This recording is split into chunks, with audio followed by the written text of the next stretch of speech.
রাধে রাধে বন্ধুরা, আশা করি সকলেই খুব ভালো আছো। আজ মহাসপ্তমী, তাই সবাইকে মহাসপ্তমীর আন্তরিক প্রীতি, শুভেচ্ছা ও ভালোবাসা। আজকে দুপুরে রান্নাবান্না করেছিলাম সাদা ভাত, বিউলির ডাল আর সবজি দিয়ে চচ্চড়ি, আর করেছিলাম কাঁচা কলার কোপ্তা। এই হচ্ছে আজকে দুপুরের রান্না। দুপুরের রান্না সেরে খাওয়া দাওয়া করে এবার সাজাগুজু করাতে বসে পড়েছি আমার গুতুন সোনাকে।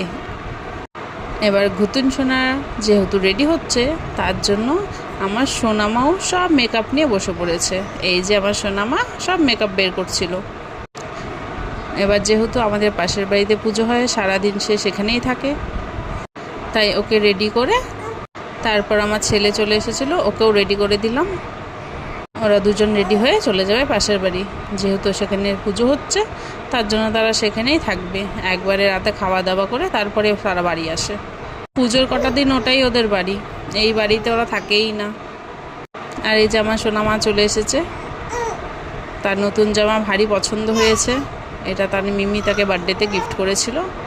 আর এই আমার ঘুতুন সোনা একদম বাঘের ড্রেস পরে সে রেডি, এবার যাবে ঘুরতে।